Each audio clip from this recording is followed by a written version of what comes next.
I'm here now because I've made a decision. And who knows? Maybe in freaking 3 weeks from now, I'm not here. All right. But the thing is, I'm going to make decisions. When something happens, I'm going to make a decision. I'm not going to just sit there and just let life happen to me. I refuse to do that because it doesn't make any sense. I deserve better. I deserve to have the control, at least to be like people out there who are talking about, oh, the government can't make me do this. Government can't make me do that. But you sure as hell control yourself and put yourself in a box and don't allow yourself to grow. Like you don't give yourself freedom. Like you have to do things. You got to make actions. And that it's a lot more about action than it is about words. A lot more. And if you aren't doing that, then you lost it. And you got to take a reset. And you got to say to yourself, hey, you know what? I'm willing to spend a couple $1,000s to get a freaking life coach because I'm not where I want to be right here.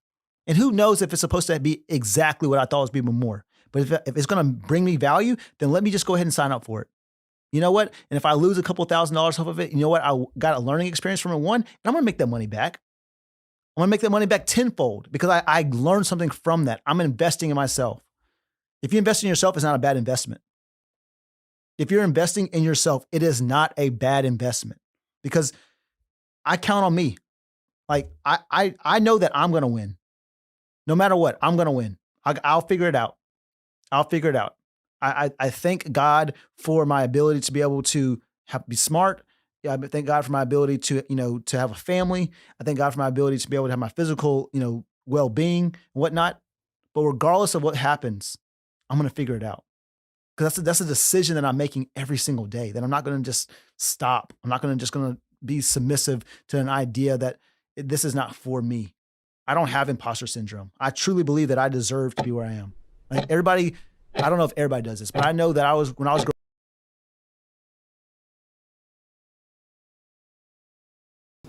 We're live, baby. Nice. Well, happy Monday, October 18th. So like we always do, man, let's go ahead and do it. So if you're catching this live, go ahead and push #live in the comments. And let me know where you're coming from. If you're coming from YouTube, if you're coming from Facebook, if you're coming from, CNN, NBC, Fox, wherever you're coming from. Today, go Titans. Hopefully the Titans today beat the Bills. But anyway, let me know if you're coming in #live or you're coming in #replay. Mike, how you doing today, man? We're good, bro. How are you? I'm doing fantastic. Today's topic is pretty cool because this is one of the unsung kind of heroes when it comes to a marketing piece that is missing oftentimes, a process piece that is missing, a piece that allows for companies not to be commodities. So if you know me, let me kind of take a quick step back. So when it comes to what CGN does, so if you've ever had a sales call with me, it's pretty simple. What I talk about is, one, where are you right now? Two, where do you want to go? We talk about bridging that gap to getting you there, right? And most of the time we actually focus on what's actually stopping you in the middle. So let me start that over again. So, hey, this is where I'm at right now. I'm running my business this way. I'm having maybe these issues. All right, where I want to go is I want to have a healthy business, a successful business that's doing this, that, and the third. And then I talk to you and I ask the questions along the lines of, what do you feel like is stopping you from getting there? So first and foremost, I'm going to go ahead and ask this question here. Right now in the chat box, go ahead and put in the chat box, be open, be free. Tell me you have a problem happening right now in your business. If you have a problem happening right now in your business, give it to me, put it in the chat box. Let me hear those examples because I'm going to show you guys that all those problems can be easily solved through three pretty simple things. One of them today we're going to talk about, which is actually offer. But I want you guys to put that in the chat box. So if you guys have any issues at all in your business, anything from vendors, labor shortages, processes, all these things out there, whatever you got going on, I'm going to read through them. But if you have not making enough to hire consistently, okay? What other problems we got? And Mike, chime in too. If you see anything on the YouTube world or you see anything from Facebook I'm not seeing, let me know. Well, Logan started off by saying that you're underselling it. And I have to say, I agree. Because what we're about to talk about today, we didn't even fully understand ourselves until about 3 weeks ago. Well, let's caveat that. We didn't understand our own ability to do an offer. We knew what an offer was. Correct. But go ahead. Fair. Michael Gilio says lacking skilled labor to produce the work that we have sold. All right. I see Jessica saying not enough time, too much work. All right. Same. We need some more leads. Project flow. Jessica, did Jessica get did she get married recently? Or no, did you get engaged? No, you're getting married soon. I think Jessica's getting married soon. Congratulations, Jessica. Richard said too many things to implement. Many things to implement. Okay. So let's talk about this for 1 second. What's the number one objective for a healthy business? What's the number one objective for a healthy business? So right now, in the comment box, give it to me. What do you think is the number one objective for a healthy business? Because all these problems can be solved. Production issues, wrong type of prospects, confusion where to start. All right, nice. Love it, Logan. I think Logan's actually driving home right now. Be safe, boss. People to solve problems, profit, be profitable. All right. Being profitable is huge. Cash flow positive is huge. To answer the question, how to sell effectively. All right, let me give it to you guys. All right, I love you guys, so I'm not going to make you wait anymore. Let's go to the slides, brother. So, the biggest and most important issue you have to solve in your business, the most important thing you need to do for a healthy business, all right, write this down. I'm going to go a little bit off script today, but write this down. You need to have the ability to consistently attract and close your ideal client at a price point where they're willing to go forward at your price point, right? So you need to be able to consistently attract and close your ideal client that are willing to go forward at your price point.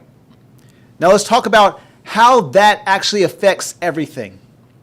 All right, so there's certain parts of this that I don't want you to skip over.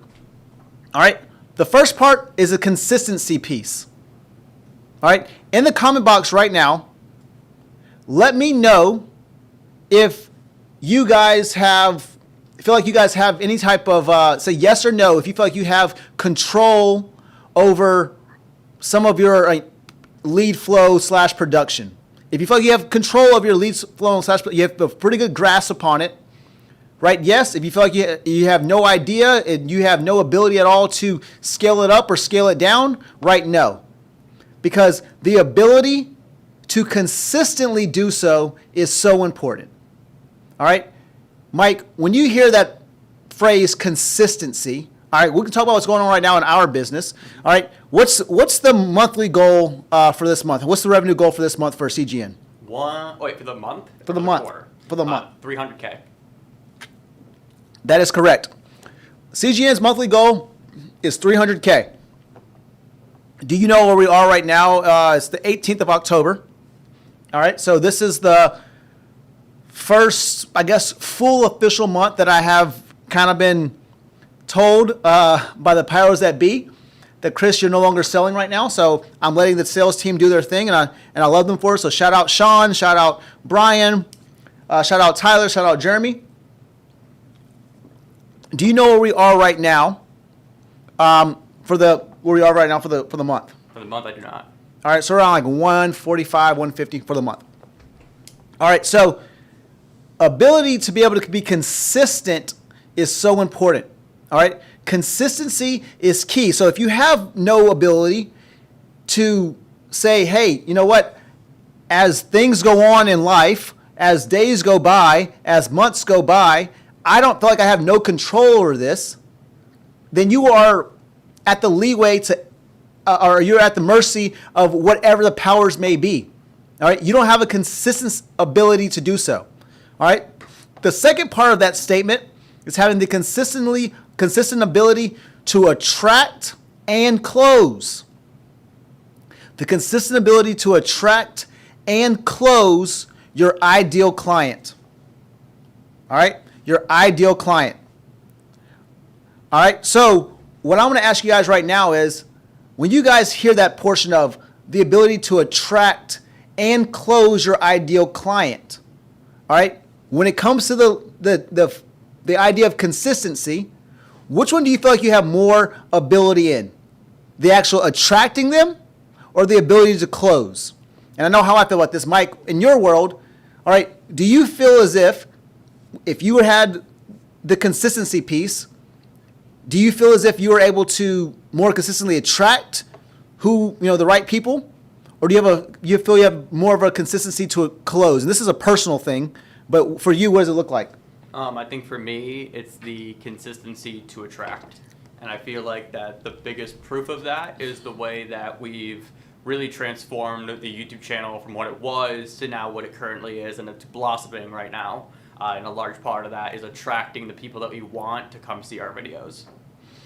I think, honestly, overarching, people have more of an ability to attract consistently than they do to actually close. I personally believe that I have the ability to close more than I can attract more consistently, but that's a huge part of it. All right? Having the consistent ability to attract and close your ideal client. All right, so when you guys hear this, your ideal client, let's go into it, because this is a exercise that I don't think enough people do. They don't think about their ideal client enough. They don't think about the ability to attract them. So in order for us to be able to consistently attract them, we have to understand them. So that's funny. Eddie says, "Nah, Chris, you sexy and attract." I want you guys right now to take some time in the comment box, and I need, how many people are on this chat so far? Do you know? What's up? I think we probably, on all platforms, I see 52 people. So Yeah. What I want you guys to do is this. I want you guys to go ahead and put right now in the comment box the first name of your ideal client. So what I want you guys to think about is, if there's a person out there that you've worked with that you absolutely love working with,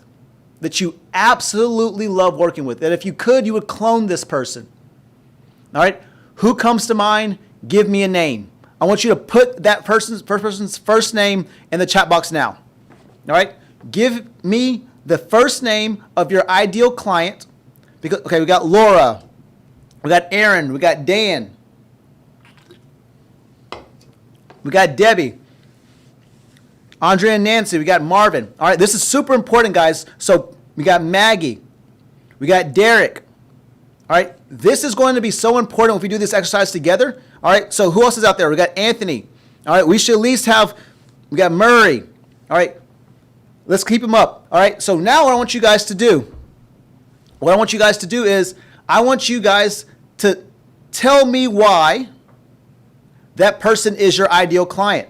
I want you guys to think through this, because if you guys are able to hone this, if you guys can understand your ideal client, you're able to attract more just like him or her. All right, so for you, DJ, Murray, for Dylan, Anthony, for Nick, you got Derek, you got Maggie, you got Marvin. Tell me why this person is your ideal client. What makes them your ideal client? What did you like about this person?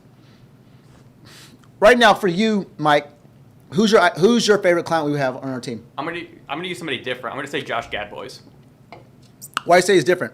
Because why he's different? Because I feel like people expect us to say Anthony Abbott, so I want to name another big dog, and I'm gonna go with Josh. Well, okay, so this is what I think. I love Anthony.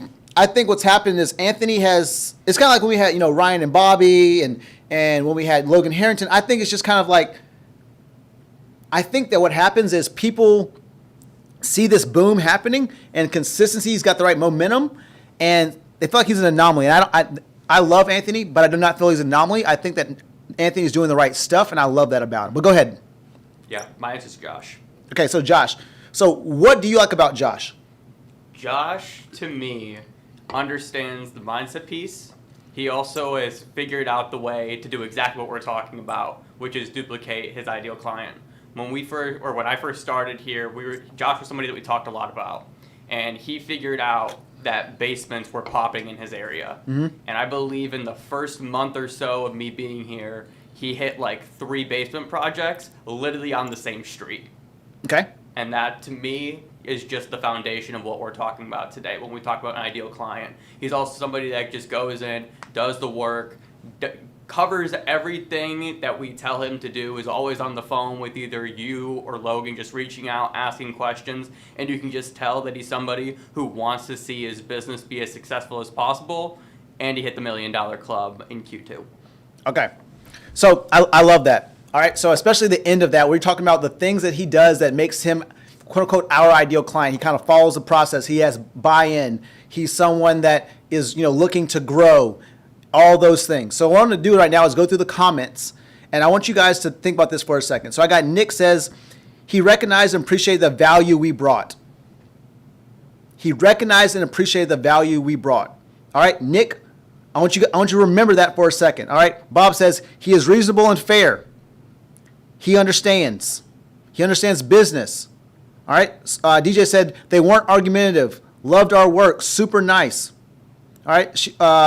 Sheila says the relationship I feel they see my value, and the money was consistent. All right. Luke says she utilizes me all the time for all the projects, consistently spending 10 to 12K a year in work. You can call her up, and she always has something to do. She loves us. All right. So we want to do right now. Chris says, Aaron is my client, unicorn. All right. I want to see. I don't know what that means. Also, what does a unicorn mean? I love that. Michael says, client is trusting and believed we deliver her vision, not a micromanager. All right. So all those things. All right. What I'm hearing over and over again is the fact that this person saw your value. Let me go through some more of these. This person is willing to follow your process. People talk about, they didn't balk over money, so this person is willing to go forward at your prices. All right, so we need to be able to understand where can we find more this person, that person, this person, that person. Where can we find these people at? All right, the ability to have consistency and the ability to attract them.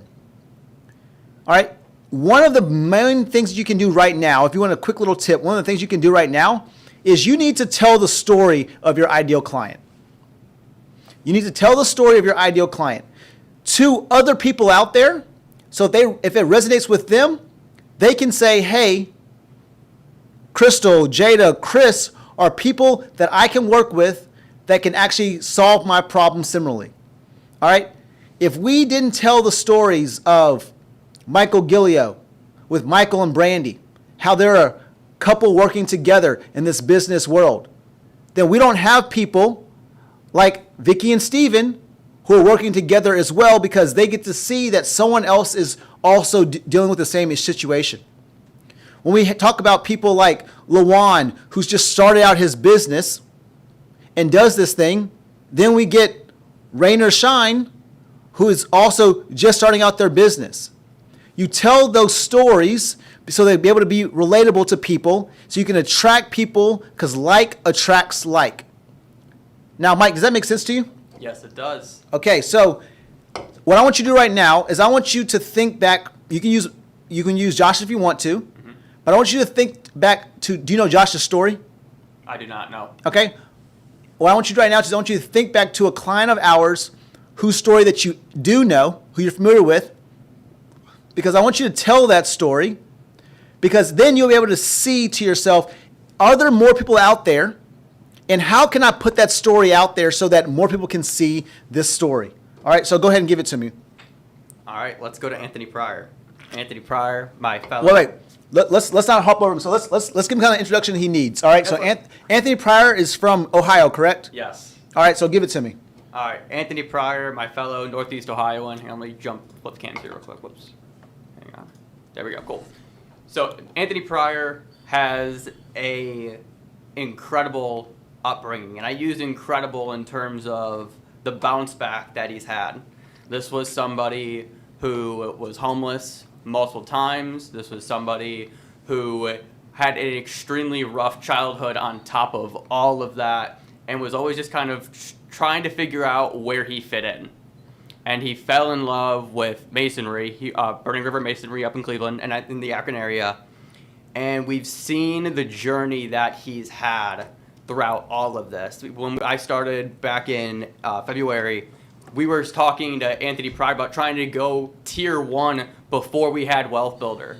And he was just somebody that continuously put money down because he knew if the money was in his account, he wouldn't move forward. So he literally was just doing down payment in order to lead up to that first website. So we finally get him on board. He's bought in. He's doing the right stuff. We met him out in Destin for the CSA event, and you can just tell and you can feel that he wanted it. And he wanted his business to be so dang successful. And then from there, as everything just starts to snowball, he's implementing all the little tricks that we're doing. Are you getting reviews? Are you jumping on to these live streams, whether it's CGTV, Facebook Live, or now at this point, the Wealth Builder calls? And on top of all that, he's just doing the little subtle things too of just charging the extra $1,000 for a project here and there and really just building up that backlog. And all of that led to within, well, it was before his Wealth Builder Lite site went live, where he upgraded already to Wealth Builder Pro, and he's soon going to be on his way into Legacy Maker as well. And it's that kind of drive and determination that no matter what your circumstances, you can control it and you can spin it to the best of your ability and get to where you want to go. And so his story, literally from start to finish, and we're not even close to being finished, might I add, is so damn incredible and inspiring. And to me, he's just somebody that I look at where it's like, you are doing the right stuff, you see what's actually going on here, and you have the belief and the confidence in yourself to make your business the best it could possibly be. How'd I do? Well, I mean, you told the truth, so I think you did pretty damn good. What I'm hearing from that is straight up someone who is motivated, someone who is bought in, someone who doesn't take, no for an answer when it comes to giving up on himself. Someone makes a way out of no way. And I know for a fact there is so much of that in so many of the people we work with. So many people we work with. Like, I know most people here. I've had sales call with Chris Zeke. I had a sales call with him. All right, Chris Zeke's situation, if I remember correctly, was he and his wife kind of working together. His wife was pretty much saying, hey, she's getting sick and tired of Chris getting beat up over his price. And I asked Chris on that call, I said, Chris, for what you do, are you the best at what you do? And he said, yes. I said, okay, are you putting it out there? Do people know that? Excuse me, can I put people out there to know that? I know that. I can see the determination in him. I know Richard lives just north of us in the Raleigh area, and how he is determined to do the right thing in his business. All right? Jessica. I got to meet Jessica in actually in Denver. And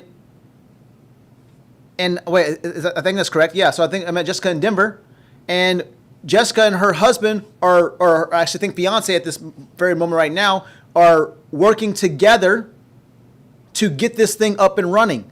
That story resonates with other people because we have several people who are looking to build this together. They're trying to figure out how you do it as a spouse. So if your ideal client in your world is a 50-year-old, person with, empty nester, that is someone who works in this field and was looking to have this thing done, all right? You need to understand that about your client and tell their story often so that people that are similar to that in demographic, similar to that in situation, similar to that as far as just, social economic situation, they see that and they're going to say to themselves, boom, yep, it makes sense for me. All right, so I'm going to hop not too far on that, but we have a responsibility to understand who our ideal client is and to tell their story. All right, so let's go back to the original point. All right, The best thing for your business is the ability to attract and close on a consistent level your ideal client who's willing to go forward at your price. All right? One of the best ways to do that is through three things. All right? Through three things. So your messaging, talked a little bit about that last week. Your offer, and then also some of your sales and lead management. All right? We talk about sales and lead management all the time. You guys hear about that either through CSA or hear about how we do it through the websites, how you're able to send it over from the form, go through the sales process, actually selling on the website. So I will not harp on that today. All right. Messaging we talked about last week. All right. How your message is so important to drive what you actually want to put out to the world so they can see you. Messaging is not a mirror, how you see yourself. It's actually a window, how others see you. All right, so now we're going to talk about your offer. All right, your offer. I know I'm kind of putting you on the spot right now, Mike, but I'm also eager to see you know this stuff and learn it as well. All right, so I know that you know this stuff, but straight up, what is your offer? Like, what is an offer, Mike? Your offer is everything that you exchange for money or whatever the transaction piece is. It's not just the product and service, it's actually everything around it too. So it could be things like your guarantee, like if you're licensed or experienced, whatever that is, your knowledge, can you consult somebody on a project? It could be timeline, how long does it take you to complete the project? And it's really just the overall encapsulation of what you actually do, not just the end result or the outcome. Okay. So walk me through that one more time. So your offer is everything. Say that again. It's everything that you do, including the end result or the outcome. And it's also not tangible. It could be, it's literally things like timeline. It's things like the experience factor, the consulting, like whatever your knowledge base is. These are all things that you are providing in exchange for, in this case, money. Okay. So right now in the chat box, what I want you guys to do is just include some stuff that's included in your offer. All right? In your offer. What is included in your offer? All right? So we will do an exercise at the end of this that kind of puts this all together. But right now, in the chat box, include what's in your offer. And what's included in your offer can be anything from what service you provide. What's the timeline in which you provide it? How does, what's the amount of effort and energy that I'm able to give to somebody? What's the amount of you're able to call me on the phone at all times? And what all that looks like. So your offer is so important because if you do not have a dialed in offer, you are a commodity. Simply put, you are a commodity. If you simply are, I'm a remodeler and that's all that I know that I do, and I don't understand my full offer, then to an outside person, I'm just a commodity. All right? How long does it take to work with me? How booked out am I? Is there a consultation that's considered? Is there a design that's considered in this? All right? Do I get a design?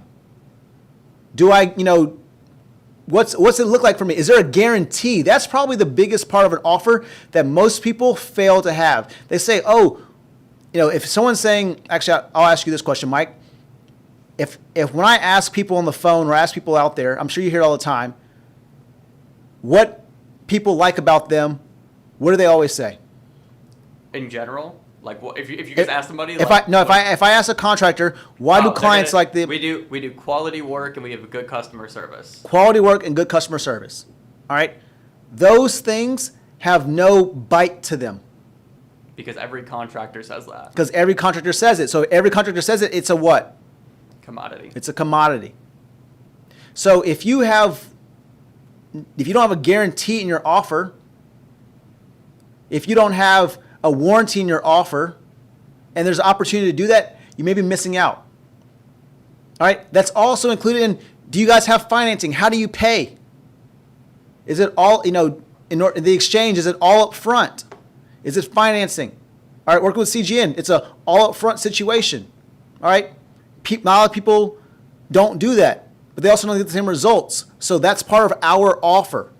All right. So understanding your offer is super important and making sure it's dialed in. All right. So an offer is everything that you provide in exchange for money. All right. It's not limited to just the tangible outcomes. All right. So once again, that's how you work with me. Do me a favor right now. Go to let's think. Who can I think of? Let's go to Dan Sherwood's site. Go to this process page if you don't mind. All right, give me 1 second. He has an awesome offer. So Dan is a painter in Marblehead, Massachusetts. And Dan is really, so I'm not sure where you are on the screen. So go ahead. Wherever you are, I can get to. I'm on his process page. All right, so go to this process page. You see where it says maintain the look and value of your home? At the very top. Maintain the look and value of your home. Where are we? Actually, I think I'm on now. Yeah, you are not on the right page. All right, let's try that over. You see where it says the unique Sherwood process? Yes. All right, I want you to scroll down, and I want you to see. Actually, this is up where it says we're openly talking about our higher prices here, and here's why. Yep. All right. Dan understands his ideal client, and Dan understands that his ideal client values speed. He values the idea of not having to have someone come into their house and spend, if you're getting your cabinets resurfaced, right? And how many times can you get your cabinets resurfaced before, the wrong way before they're put to crap? You get one go at it. Yeah, one go at it, right? So he understands that his ideal client values speed, and it's pretty unsightly when they have to take off the doors and go somewhere else to spray them, or they have to spray the boxes of the actual cabinets. So he understands that the speed is a huge factor. So he provides that in his offer. All right, so scroll down if you don't mind, where it says how our unique process works. You got it. All right, so I'm going to go straight down to step 3. All right, in his offer, he's going to give you a phone consultation. In his offer, number 4, he's going to give you an on-site visit and a color consultation. All right, in his offer, he's going to prep things for you as well. In his offer, he's going to do a walkthrough with you, a final visit. In his offer, number 12, he's going to give you, he has a warranty. And think about how important that is. So, straight up, Mike, have you ever painted anything in your home? I have assisted in painting the exterior siding. In the chat box right now, in the interior of your home, if you've ever painted anything, go ahead and write yes. If you never painted anything, write no. In the interior of your home, have you ever painted anything? Write yes. If you've never painted anything in the interior of a home, write no. Because I want to talk a little bit about, are you cool if I kind of go off script a little bit and go straight to one of our documents we have internally? Let's do it. You cool with that? Yeah, let's do it. Because, all right, so we got yes, yes, yes. Richard says hell yes. Whole lot of yeses. Whole lot of yeses. Logan hasn't. Logan has never painted anything inside of his home. He lives inside of an apartment right now, so he's a little poor boy. But you got a lot of yes, yes, yes, yes. Okay. Now I want you. We got so many yeses. All right. Jada says yes. All right. I want you to go ahead and write yes if you painted the exterior of your home. Luke says hell no. This says, bro, the doc is proprietary. Okay. What we'll do is we'll put certain parts of it. Logan, kind of, what does it say? Ask for forgiveness, not permission. We'll take care of that as well. So we'll get, if you've painted the exterior of your home, go ahead and write yes or no. No. Got 2 yeses. No. Okay. Let's talk about that for a second. Mike, why do you think so many people are saying that they have painted the interior of the home, but they have not painted the exterior of their home? Because the interior is just easy. It's usually 4 walls, probably lower ceilings. You don't have to get an extremely long ladder to try and reach it. And it's just overall a way easier project. Okay, so say that one more time. Say that one more time. Let's break it down a little bit. Yep. For me, I just think like the room that we are in right now, Chris. This has literally 3 walls. The ceiling height's probably about 10 feet, give or take, and that's just something that you could knock out in probably a day, where it's just very easy, find the color that you want, and just get to work. Whereas the exterior, there's so much more that goes into it, right? You're looking at, depending on how tall your house is, it's going to be a lot more work overall to get the project done. Probably going to take several days to complete as opposed to the few hours that just painting a room like this would do. Okay, so and I think Michael hit it on the head. He said exterior is a pain in the ass. And Philip also hit it on the head. He says nothing easy about a good paint job. What happens is, because we feel like all we need is a roller, maybe a cut brush to paint the interior of a home or of a room, we feel like the barrier of entry is pretty low. All right, it's pretty low. But if we think about painting the exterior of a home, Michael simply put it, it's a pain in the ass. The amount of equipment that I need, the amount of height I got to be up. Like, how am I going to do it? Honestly, right now, I could probably work my way. Actually, no, I couldn't. I'm not going to sit there and like try to finagle it. I don't feel comfortable at all painting the exterior of my home. I don't feel like I could do that at all. And most people have that same mentality. So what happens is, listen about this for a second. And this is a little bit off of offer, but when you guys are looking for that consistent ability to attract your ideal client, if you are a painter and you are not offering, or you're not, how can I say this? You're not marketing to paint people's exterior of their homes, because that's where people feel like they actually got you. Because they feel like, hey, they don't know that they need to be painting the exterior of their home. They also don't know that they need to drive the narrative. Painters, you guys need to do this. Painters need to drive the narrative as far as how often a paint job should happen for the exterior of a home. So if you're a painter right now, I think we got a couple here. How often should you be getting your house painted the exterior? All right. So Jada, I think Philip, a couple of people who are painters in this group. How often should you be getting your house painted? And if you have another thought process too, even if you're not necessarily a painter by trade, how often should you be getting the exterior of your house painted? And I say that to say this: if you are not driving the narrative around how you should be painting, how often you should be painting, then you're missing opportunities. But going straight to it, the exterior of your home seems to be harder. So the right way to actually market for painting is to market for exterior painters or exterior paint jobs, get those people, and then they feel more comfortable inviting you into their home. Because most people feel kind of not ashamed, but they feel like, I don't need to hire somebody to come paint the inside of my house. Should they? Yes. So, I mean, unless they're going to high ceilings and there's, and things like that, they feel like, hey, I can get it done on my own.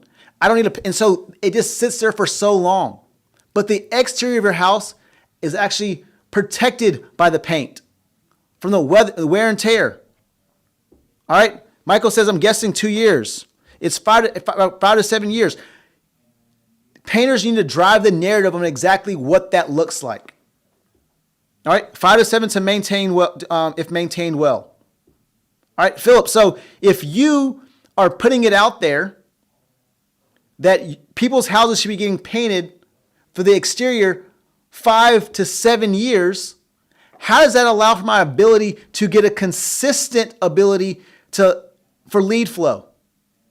I understand that 5 to 7 years for each person is going to differentiate, but if you are not right now driving the narrative to your customers that in order to best protect their home, that they should be doing this every 5 to 7 years, you're hurting your ability right now to market. All right? Does that make sense? Does that make sense? Mike, does it make sense to you? It does. And I think that you need to emphasize the point more of being the one to control the narrative. Because that's something that we've talked a lot about internally here, where we're looking at things where it's like, you know what, we were talking big about 55% gross profit margins, but we're kicking that thing up to 65 at this point, right? So it's us being able to take things that are already maybe known or like things that we want to get to and just driving it further and further. So like we say 5 to 7. If you're in the painting industry, why not make it 4? Right? Well, the thing is this. I mean, think about this. Like Logan had a good point. How many miles between oil changes? Okay, because car companies and car maintenance companies do a really good job of this. A really good job of this. All right, so I'll ask you guys the same question. All right, right now for your car, how often is it recommended for you to get your oil changed? How often is it recommended for you to get your oil changed? Because if you understand this concept, this very simple concept, Anthony Abbott says, well, my truck tells me. Same. Yeah. So think about that for a second. For a very long time, I remember, 3,000, so 7,000 miles. It's whatever the narrative says. For a very long time, I used to go to this place. I forgot the name of it right now. But what they would do is, and I'm sure you guys do the same thing, when you go to your oil change, they put a sticker up on your dash, not your dash, but your windshield. Your windshield, right? So your front windshield. And what would happen is it would say, hey, you're right now at this many miles, you should get your next oil change in this time. They're driving the narrative as far as when you should come back to them. Most people nowadays don't go and look at their oil. They're not popping the hood and opening it up and taking a rag and wiping it down and putting the dipstick in and checking the oil. All right? They don't have the same thought process. So what they're doing is they're relying on what's told to them, what the industry standard is to get their oil changed. So if you are not driving the narrative in your industry, there's a grand opportunity that you have. And this is not just done for painters. All right, who else is, I can go on for days about this stuff. Hang on, I got a question for you. Go ahead. Though. So we just said 5 to 7 years for the exterior. How many homeowners do you think know that? That's a good question. Because I'm going to bet a lot of money it's less than 20%. No, it's probably way less than that. Right. Because, okay, so most people have no idea. Like they just kind of like, they're not naive to think that they don't have to get something done to their exterior of their home, but they just feel like they don't ever think about it. Yeah, right, exactly. It's not ever something that's actually thought about. They wait way too long to get something done to the exterior of their home. They wait till, the window seals and all this stuff is all kind of rotting and things like that. Look what Gilliard just said. Yeah. Look at that. Michael Gilliard says, I work in the trades and I didn't know. So if you are not driving that narrative, and I think it's probably right that you said that then, Mike, because if you're not driving that narrative, it's so important. All right. How can that be done in other industries? Let's talk about specifically the remodeling and the landscape industry. All right. How can we drive the narrative in a proper way? All right. So give me an example of how you can drive the narrative in those two different examples. Oh, off the top of my head, I think for remodeling, it's understanding when trends change. And that's an answer that, in terms of like years, I can't give you a definitive one on because I'm not knowledgeable in that. But you guys know the way that homes and home designs and architecture, like it goes through like seasons and these waves. And so understanding that maybe you're not going to do it every single home cycle, but maybe every other one or every third. And that way you can kind of get in the rhythm that way and looking at it from that perspective. That is a good perspective. But I don't want you to be limited that you think that it's just something like how many years go by until you have to get this changed. I want you to think a little bit outside the box on this then. Because the narrative that you can actually drive is that, think about this for a second. If someone is getting their floors done, maybe you drive the narrative that if you get your floors done, that you should also be getting your lights. So, maybe an update on lighting and also update on paint. Mm-hmm. And I just got an insider tip too, appliances. If you get new appliances, are those appliances going to fit? Are you going to need to create more room or more flexibility within your space itself? That's huge. So think about that for a second. You're able to create that situation of, okay, hey, because when someone's getting a remodel, for the most part, it's because there's something there's a huge change that's happened. It's a huge change, but most of the time it's gradual, right? So maybe the change is, yes, it's outdated. Yeah, maybe the change is that, that it's not as functional as it needs to be, but it's a gradual change because it's not just one day not as functional that it was yesterday. It's a gradual change because most of the time the family dynamic has changed, the responsibility and the use of the kitchen has changed, and we want now to fit our new lifestyle. So when someone is getting this done, it is important to understand that, hey, if I can drive the narrative that when someone gets their floors done, they should also be getting lighting and painting done, I can package those together, and that allows for me to be able to be more of the brains in the operation and not just the hands. Because I will tell you right now, if a painter goes to someone's house and paints the exterior of their home, and they does not educate them, does not educate the homeowner and drive the narrative that they should be getting this house painted, hey, really good that you painted your house when you did. Because some of our customers wait a very, very long time, and it becomes a very expensive project because we have to replace a lot of things. The window sills, we have to do this more with the siding, do this and do that, a lot more carpentry work. But realistically, you guys should be getting your houses painted every 4 to 5 years to be able to prevent this. In some scenarios, if it's a beach house or it's more of a weathered kind of climate, maybe it's closer to 3 to 5 years. Maybe if you're more of a milder climate, maybe it's 5 to 7. But it's really good that you got your house painted now because you should be getting this house painted every 5 years. A lot of this comes down to stacking too. And what I mean by that is, okay, so you have the original project that your prospect reached out for. So there's the first piece. The second piece is that consulting side of it where you're just informing and educating that prospect. And then the third is the combination of what we just talked about, right? How do you take one project and actually spin that into 3? So if you're able to figure that out and you're able to nail down that aspect and how you can just take these bits and pieces from one project and then merge it into another, then add in your expertise and your knowledge base for it, I mean, that's gold right there. What you said is super important, man, because what are you using? What are you using that? Oh, go ahead. Because that can turn, I'm just using just ballpark numbers. They aren't relative to anything, but just to make the point, you're turning then a $20,000 project into a $90,000 one. Okay. And how is that, what makes that possible? The fact that you started with one project and it's now turned into 3, and then you're also charging for your knowledge and your experience and expertise. Because in the end of it all, people want, if you're the expert, if you're the leader in the situation, they want you to help them guide them to where they need to actually go. Mm-hmm. They may feel like they need something or they need this, but if you're able to guide them, more often than not, especially in this space, people are willing to let you go in that space, go in that direction. All right. So if you are not utilizing your brain in that same way, like the same way we talked about it for remodelers, how we can package those together so we can stack in the right way. How can it be done for landscapers? Landscapers, I want to take it a step further from when you were saying like their situation may change. So if you're looking at a family that grew up with a lot of kids and then all of a sudden the kids get older, you're going to want them to have a more flexible space for them to have their own friends over and hang out in the backyard on a Saturday night. Or maybe as you get older after that space then develops where you don't need as much yard space, so then you can install a pond for you and your spouse. Right, so it's just taking your space and understanding the life cycle of a family and how that space evolves over time. All right, you want to drive the narrative? Do I want to drive the narrative? You want to just let's just do it. You ready? All right. So right now I'm gonna ask you guys to, if you're listening to me right now, I want you to write OLS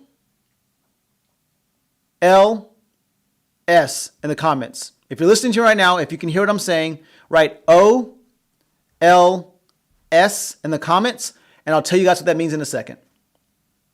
Mike, we didn't necessarily go over this. When I say OLS, do you know what that means? Yes.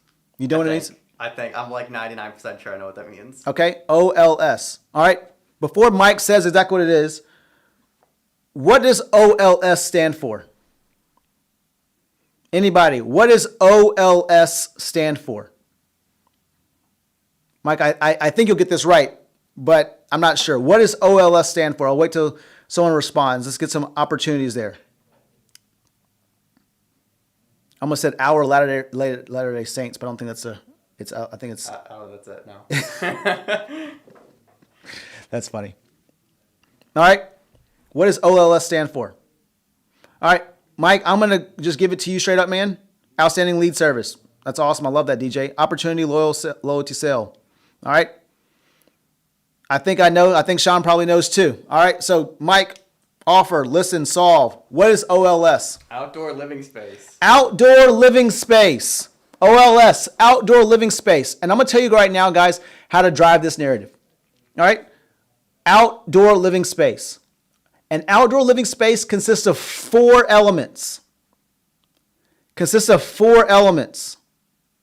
right? In the comment box right now, I want you to write the 4 elements that are included in an outdoor living space. In order for an outdoor living space to be an outdoor living space, what are the 4 elements that it has to have? Aaron said operations leads. Yeah, so we're a little late on that one, Aaron. But that's funny. Outdoor living spaces. All right, what are the 4 elements? And you can just type in any of them. You don't have to know all 4. But give me examples of what's included in an outdoor living space. Write that in the chat box because I want you guys to understand. Jason, where'd you hear that from? Maybe Jason already knew this. Patio pergola, yeah, firewire. Okay, I like.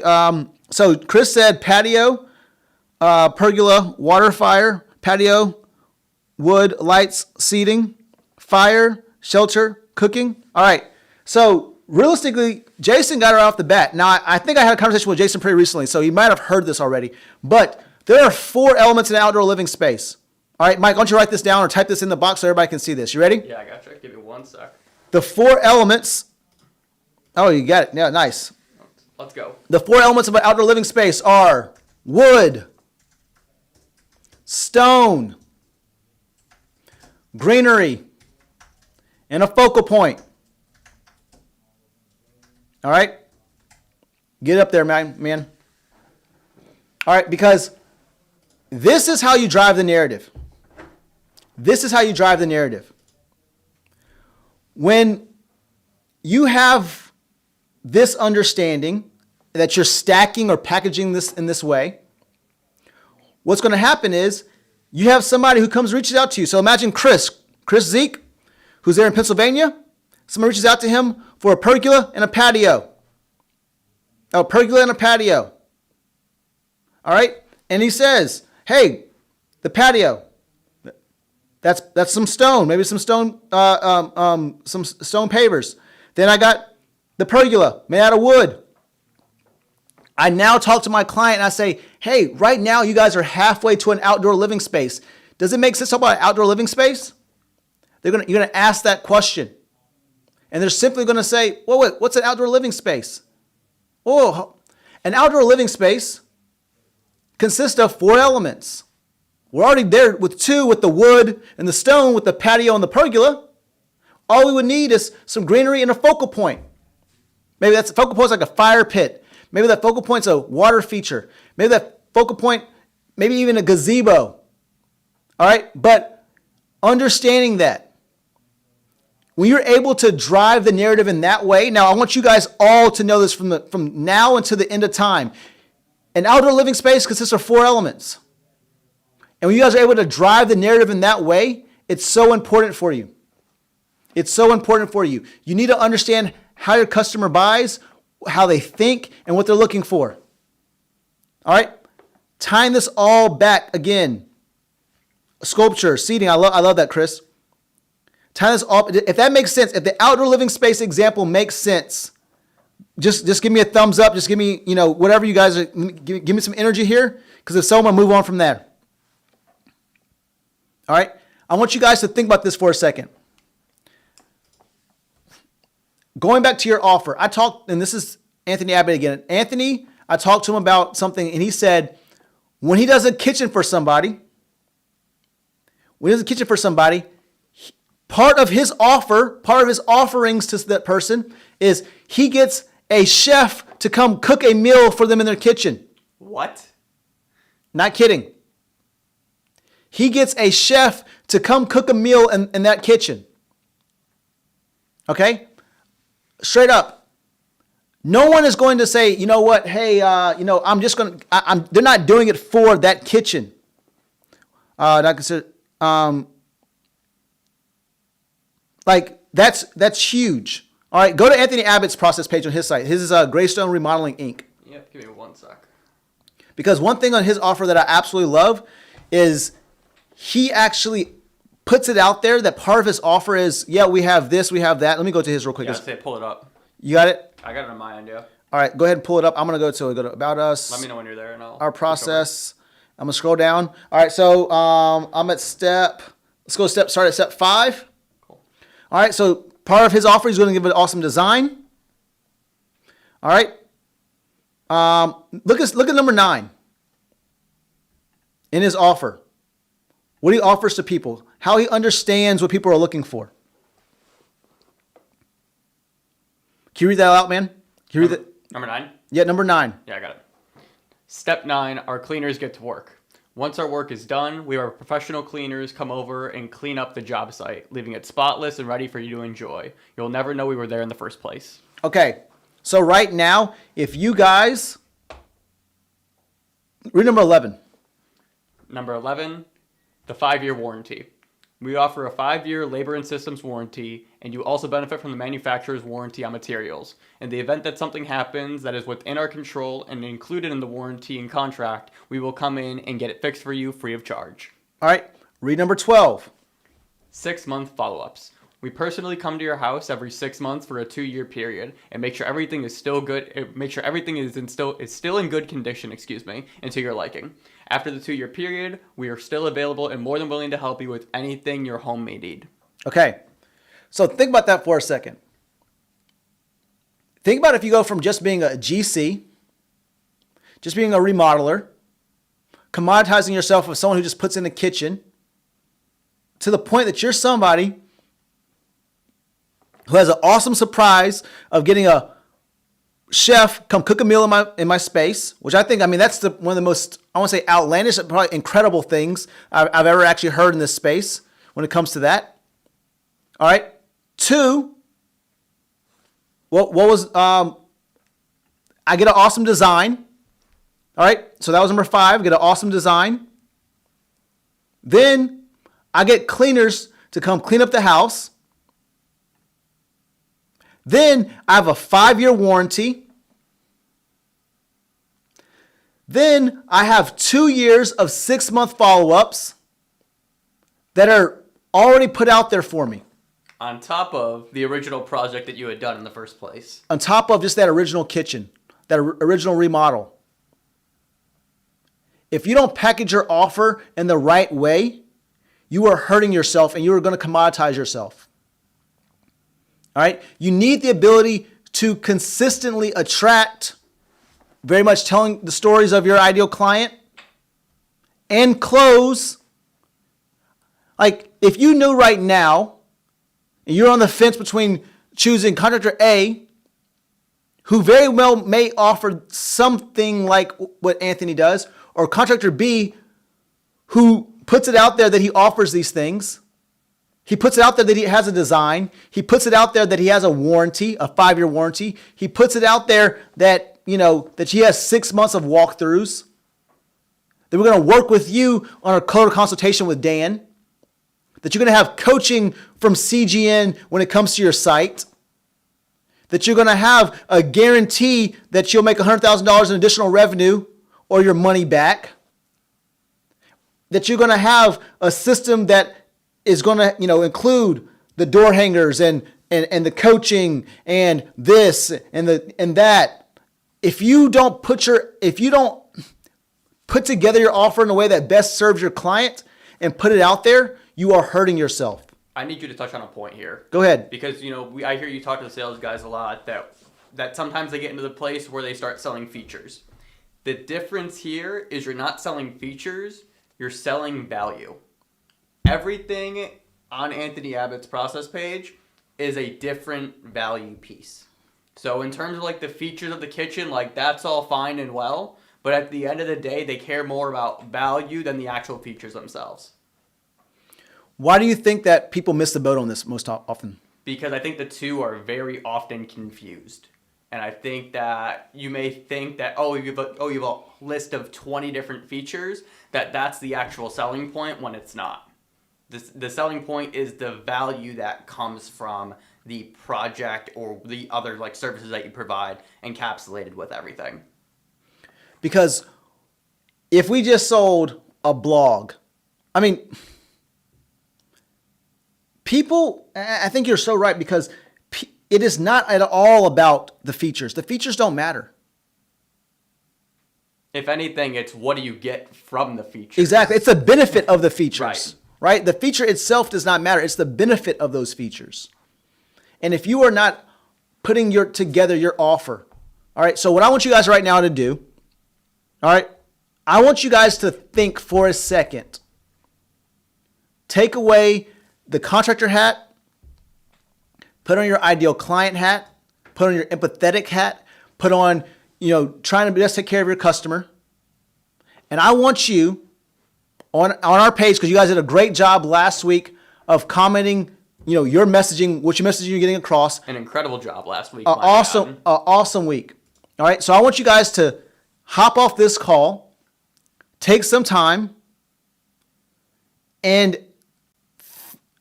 put out there what your offer looks like. All right. So let me give you guys a couple basic frameworks. All right.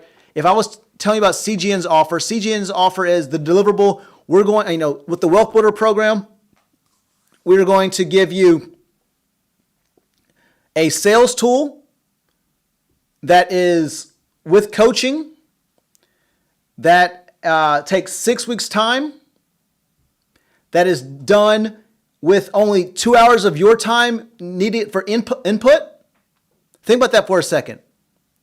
If we aren't putting out there that, hey, in order to work with CGN, it's going to take you 6 weeks and 2 hours of your time as a contractor for input, then we're not putting out the right offer. Like that's a huge part of our offer. All right, that this is you're able to own it. All right, it's not a rented site. You're able to own this, and the thing is, the site is just a feature of it, because there's an entire system surrounding it with the coaching. Those are the things surrounding it with the guarantees. So I want you guys right now to think for a second. What is your offer? And if you're having a hard time really thinking it out, then that means you may need to put some more energy and effort into this. So when someone works with you in exchange for the money they're giving to you, what things are they getting back? And how does your offer play a role in your ability to attract and close consistently your ideal client? Because it may be your messaging, it may be your ability to have lead management, your sales and lead management, but one thing that's overlooked is your offer. Is your offer something that people actually want to purchase, that they actually want to buy, that they actually value? So I want you guys to think right now, hop off this call, go into our group, Common Sense Contracting, and post, because it's going to make you think. It's going to make you think, because you're going to have to actually take some time to type it out, delete, type it out, delete, type it out, so that you guys get refined down on what your actual offer is. So what are you offering in your community? What are you offering your market? What's your offer? All right, great call today, guys, and I'll talk to you guys soon. Happy October 18th. Put it out there for us. Let us see your offer. Do this thing the right way, because we're all about implementing. And then, hey, and Logan had another idea. If you flip it, actually, so let's do that real quick. So you write down what your offer is, and then underneath it, think about it for a second. Would you buy what you're selling? All right, guys, you have a great day. I'll talk to you guys soon. Happy October 18th, and go Titans. See you guys.